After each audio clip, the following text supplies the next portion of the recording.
routine police stop takes a dark turn when officers harass an elderly black woman, convinced they hold all the power, but what they don't know is that she has a son, one of the most lethal warriors to ever walk the earth. As the situation escalates, the officers remain oblivious to the storm they've just unleashed. What happens when they realize they picked the wrong target? Let us know in the comments section below. Margaret Holloway had been to the grocery store 1,000 times before. She knew every crack in the pavement, every cashier by name, and every corner where the young neighborhood kids liked to hang out. At 74, her knees ached, but she refused to let her body dictate her independence. She had walked these streets long before they were paved, long before the corner stores were replaced with chain supermarkets, and long before people looked at her with the kind of suspicion that seemed to linger like a bad smell in the air. The plastic grocery bag in her right hand felt heavier than it should.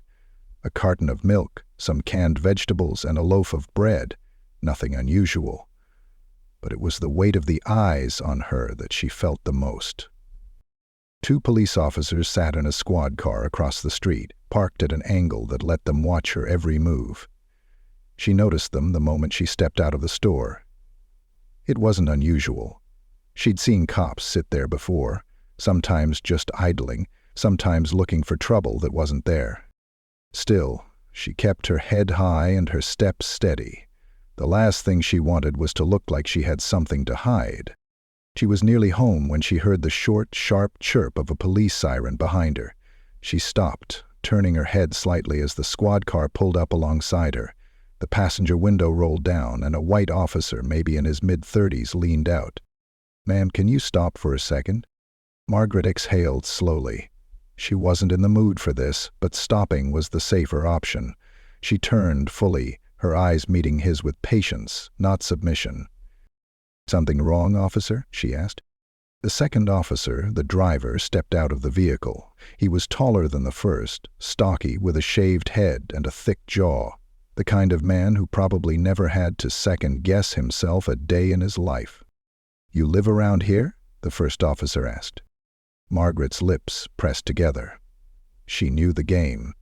They wanted her to justify her presence, as if an elderly black woman carrying groceries had no business being in her own neighborhood. "I do," she answered, her voice calm. "Been living here longer than you've been alive." The driver chuckled, stepping closer. "That's so?" He gave her a once-over. "Got some ID on you?" She sighed. "Why do I need to show you my ID?" "Just a routine check," the first officer said. His voice had that rehearsed ease, the kind that masked real intentions behind procedural language. Margaret shook her head. "Routine, huh? I'm an old woman walking home with some groceries. What exactly looks suspicious about that?" The taller officer crossed his arms. "Just following orders, ma'am. Now, let's not make this harder than it has to be." She knew where this was going. A show of authority, a flex. They expected compliance because they were used to getting it, used to people folding under their badges and bells, used to knowing that refusal came with consequences. Margaret had seen it all before. Slowly, she reached into her coat pocket and pulled out her wallet. Her fingers were steady as she handed over her ID. The first officer took it, scanning the name, flipping it over like he expected to find something hidden. "Margaret Holloway," he read aloud. 74. He dragged out the words as if saying them might change their meaning. The taller officer looked at his partner. "Run it." Margaret sighed, shifting the bag in her grip. "You know, my son always told me to stay patient with men like you." The taller officer smirked. "Yeah? And what does your son do?" She smiled, just a little. "He's in the military." The first officer nodded absently, already focused on the radio in his hand, waiting for dispatch to confirm that she was exactly who she said she was. "Military, huh?" The taller cop leaned in slightly, squinting as if to find something in her expression. "What branch?" Margaret lifted her chin. "Army." "That's so." His smirk widened. "And what's he do?" She took a deep breath. The way they asked, the way they looked at her, It wasn't curiosity, it was amusement. Like the idea of a black woman having a son in the military was something to scoff at. She met his gaze evenly. He's with Delta Force. That made the first officer pause for just a second, but the taller one only chuckled, shaking his head. Delta Force? He repeated. You expect me to believe that? Margaret said nothing. She had learned a long time ago that some people only believed what fit their version of the world. The radio crackled, and the first officer listened to something before giving a small nod. She's clean. Margaret held out her hand for her ID. The officer hesitated for a moment before handing it back.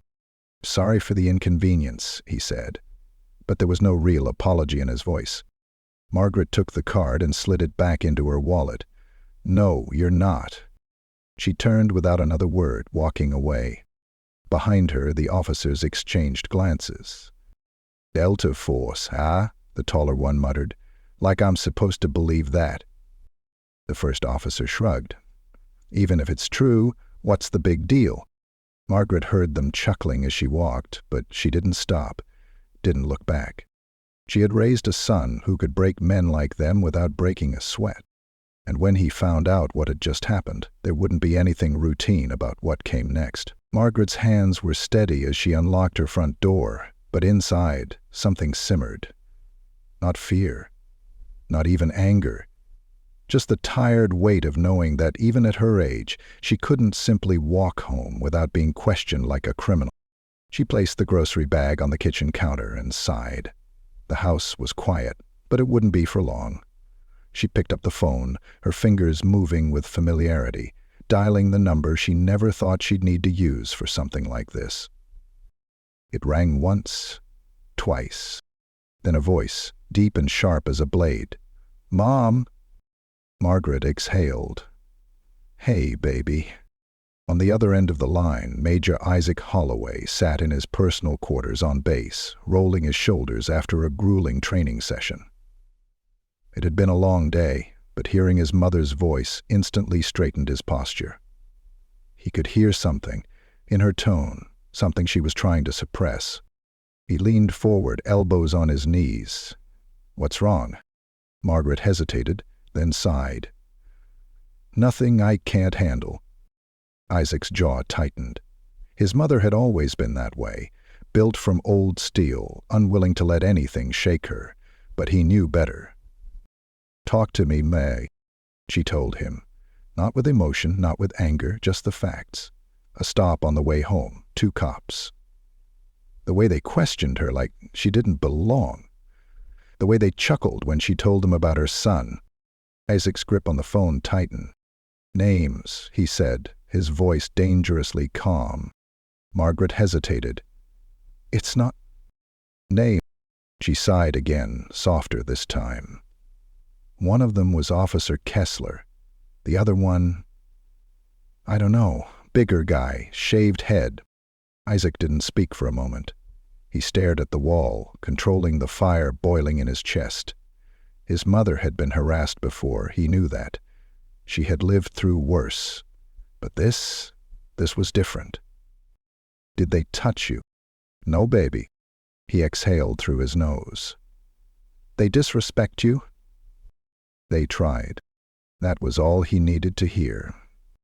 Margaret heard the shift in his breathing, the slight edge sharpening in his voice. Isaac? I'll handle it. Margaret closed her eyes. She had raised her son to be a man of discipline, of restraint, but she also knew what he was capable of. She didn't want this to turn into something bigger than it already was. Baby, listen to me. But the line had already gone dead. Isaac stood, his movements precise. He didn't need to think, he just needed to move. His training took over, and within minutes he was in his truck, gripping the wheels so tightly his knuckles went white. The drive to his hometown wasn't long. He didn't speed, didn't break any laws, but the force behind every turn of the wheel was enough to crack stone. He pulled up to the police station just as dusk settled over the streets. The building was small, old brick and faded paint, standing as a symbol of authority that had long since been corrupted by arrogance. Isaac stepped out, his boots hitting the pavement with quiet finality. Inside, Officer Kessler was leaning against the front desk, sipping coffee, his badge gleaming under the dim lights. His partner, the taller, bulkier one, was seated behind him, scrolling through his phone, his feet propped up on a chair. Isaac walked in. The air shifted the moment he stepped through the door. He wasn't in uniform, wasn't carrying anything but himself, but his presence alone was a weapon. Kessler glanced up, brow furrowing as he sized up the stranger before him. "Can I help you?" Isaac didn't blink. "You stopped an elderly woman earlier today, Margaret Holloway." The room went silent. Kessler's partner sat up slightly, lowering his phone. Kessler smirked. "And who are you exactly?" Isaac stepped forward. His voice was steady, but there was something behind it, something that made the walls feel smaller. "I'm her son." The taller cop scoffed. "And?" Isaac tilted his head slightly. His voice didn't rise, didn't waver. "Do you know what Delta Force is?" Kessler exchanged a glance with his partner, his smirk faltering just a little. "I know it's military," the taller cop muttered. "So what?" Isaac took another step closer. "It means that for the last 15 years, I've been trained to kill people bigger, stronger, and better armed than you." The room grew colder. Kessler's grip on his coffee cup tightened. Isaac's voice remained low, almost conversational. "It means I've led men through war zones where the rules don't exist. It means I can end a threat before they even realize I've moved." The taller cop shifted in his seat. "Listen, man, if you got a problem—" Isaac's gaze snapped to him, pinning him in place. "I don't have a problem. I have a mother who was disrespected by two men who should know better." Kessler forced a chuckle, but it was weaker now. "Look, man, we were just doing our jobs." Isaac nodded slowly. "Is that what you tell yourself? That it's just a job?" No one answered. He leaned forward, resting his hands on the desk, his voice dropping to something so quiet it felt suffocating. "You ever stop her again," he said. "You ever look at her the wrong way, and I will make sure you regret it for the rest of your life." Kessler swallowed. "Are you threatening us?" Isaac smiled, but there was no warmth in it. "No," he said. "I'm promising you." For a long moment, no one moved. Then Isaac straightened, his expression unreadable. "Have a good night, officers." He turned and walked out.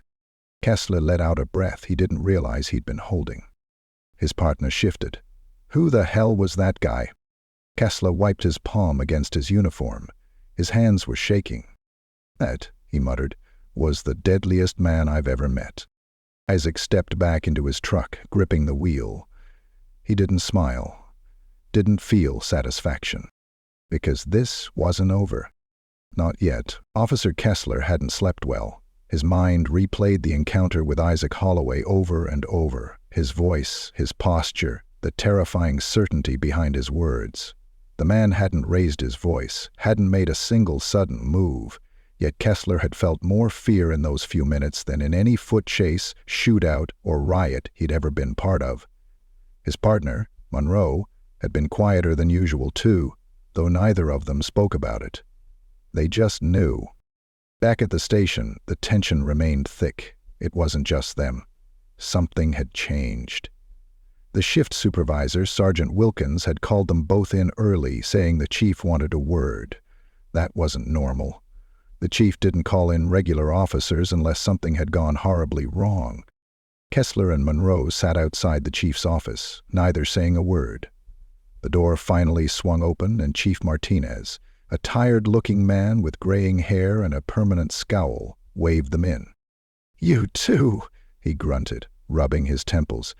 "Do you have any idea what kind of hell you just brought down on this department?" Kessler swallowed hard, but tried to keep his voice even. "Sir, if this is about that old lady, we—" Martino's eyes snapped up, filled with something cold and dangerous. "Old lady?" He leaned forward, voice tight. "You mean Margaret Holloway, mother of Major Isaac Holloway, Delta Force? one of the deadliest special operations officers in U.S. military history? Monroe shifted in his chair. Sir, we didn't know. The chief shook his head in disbelief. Didn't know? You didn't know that you were harassing the mother of a man whose name is on classified lists?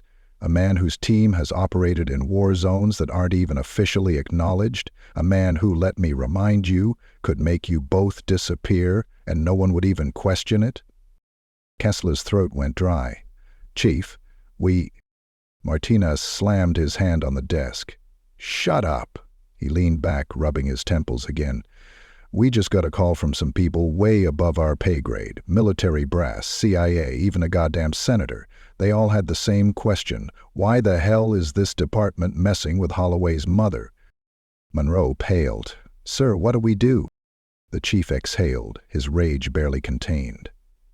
You're going to go to that woman's house. You're going to apologize.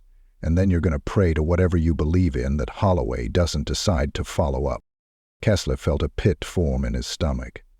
He had never been a coward, but this was different. He had seen men act tough, pretend they were untouchable. But Isaac Holloway hadn't been pretending. He had walked into their station and made them feel smaller than insects. Monroe rubbed his face. Sir, what if he... He won't, Martinez interrupted. Not if you handle this the right way, but if you don't? His expression darkened.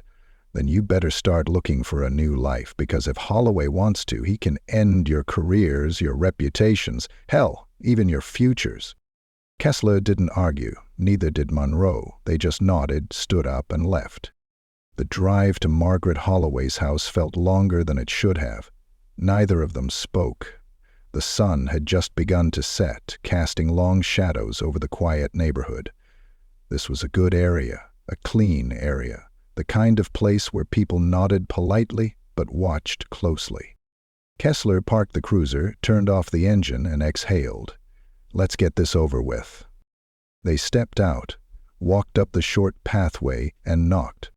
The door opened, and there she was, Margaret Holloway, standing with the same quiet dignity as before. She looked at them, unimpressed. What do you want? Kessler swallowed his pride. Ma'am? We owe you an apology. Margaret didn't move, didn't say a word, just stared at them, waiting. Kessler cleared his throat. We shouldn't have stopped you. We were wrong. Monroe nodded stiffly. We're sorry for any disrespect, ma'am. Margaret watched them for a long moment, then finally exhaled. You two boys are afraid, aren't you? Neither of them answered. Her lips pressed together. Good. She didn't invite them in. Didn't soften. Just looked them over, like she was weighing something. You think I don't know men like you? You think I haven't seen your kind all my life? You stop people like me because you can, because you expect us to be scared, but today you found out you ain't the biggest thing walking. Kessler felt his ears burn. Ma'am, I'm not done, she said sharply. He shut his mouth. Margaret folded her arms. You boys go back to your station. You tell your chief I accept your apology, but you remember this. Her voice dropped, low and firm. Next time you see someone like me walking home, you keep driving. Monroe nodded quickly. Yes, ma'am. Kessler followed suit. Understood. Margaret tilted her head slightly. You two have a nice night. She shut the door. Neither of them moved for a long moment. Then, without a word, they walked back to their car. They didn't talk on the way back. Didn't need to. They knew one thing for certain. They would never make that mistake again. Isaac Holloway sat at his mother's kitchen table, his fingers drumming lightly against the smooth wood. The room smelled like fresh coffee, but he wasn't here for that. Margaret moved quietly, setting a cup in front of him anyway, her gaze calm but firm. They came by, she said. Isaac didn't respond right away. He had already heard. He knew they would. Margaret pulled out a chair and sat across from him, her back straight. 2 officers. They apologized, told me their chief sent them. Isaac gave a slow nod. And you believed them. Margaret let out a soft chuckle. No, but I accepted it anyway. His jaw tightened slightly. They won't bother you again. She raised an eyebrow. And how do you know that? His fingers stopped drumming.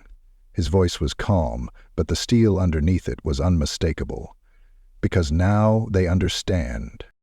Margaret studied her son, the same boy she had raised in this very house, now a man whose name carried weight in rooms she would never step into. She had watched him grow, had seen the way discipline and experience had hardened him, but she also knew that at his core, he was still the boy she had taught to respect his elders, to hold his head high, to walk away when he could, but to stand his ground when it mattered. She took a sip of her coffee. You didn't hurt them. It wasn't a question, it was a statement, a confirmation. Isaac met her eyes. No. She nodded, satisfied. Good. Silence stretched between them for a long moment. Then Margaret leaned forward slightly. But I know you did something.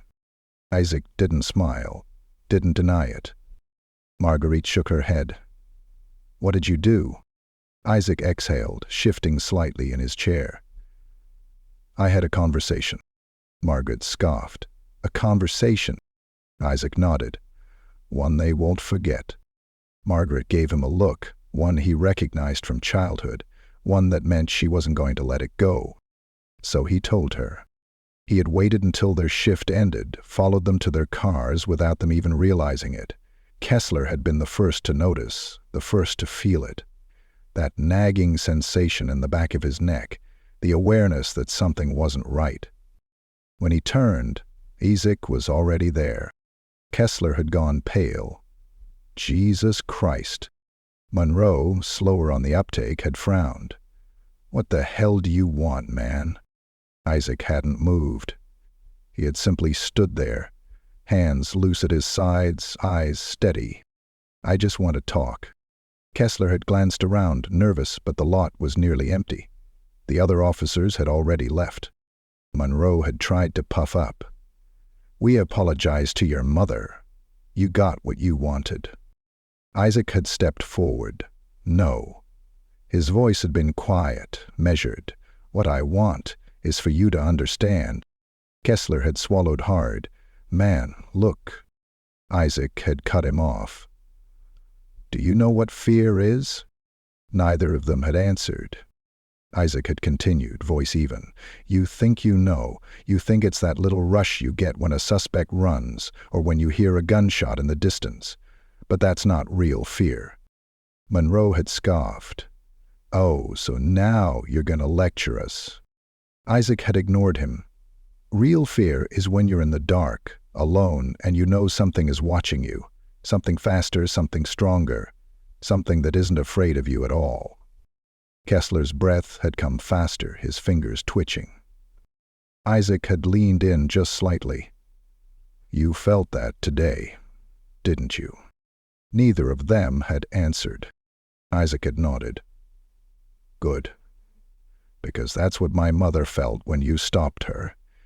And that's what 100 others feel every single day when men like you decide they need to be put in their place. Monroe had swallowed. We get it, all right? Isaac had let the silence settle. No. You don't. Kessler had cleared his throat. Look, man, we just do what we're trained to do. Isaac had tilted his head slightly. And that's the difference between you and me. Monroe had frowned. What? Isaac's voice had been razor sharp. I was trained to kill, you were trained to control. But only one of us learned restraint. Monroe had taken an involuntary step back. Kessler had looked away. You're right, he had muttered. All right, we get it. We messed up. Isaac had exhaled, letting the moment stretch. Then he had straightened, stepping back. Good, he had said. Then we won't have this conversation again. And with that he had turned and walked away, leaving them standing there, the weight of what had just happened sinking into their bones. Margaret listened to every word, Her fingers curled around the handle of her mug. When he was finished, she sighed. "So you scared them?" Isaac shrugged. "Just enough." Margaret shook her head but didn't argue. Instead, she let a small, satisfied smile tug at the corner of her lips. "They deserved it," she muttered. Isaac smirked. "I know." She finished the last of her coffee and set the mug down. "All right, Major Holloway. You want some dinner before you head back?" Isaac chuckled. "Yeah, Ma, that'd be nice." Margaret stood, patting him on the shoulder as she passed. "Good. 'Cause you might be some big-shot soldier, but you're still my son. And you're staying for pie." Isaac laughed, shaking his head. "Yes, ma'am." And just like that, the storm passed. Because Margaret Holloway had always known one thing about her son. No matter how dangerous the world saw him, no matter what his enemies feared him for, at the end of the day, he was just a man protecting the woman who had made him.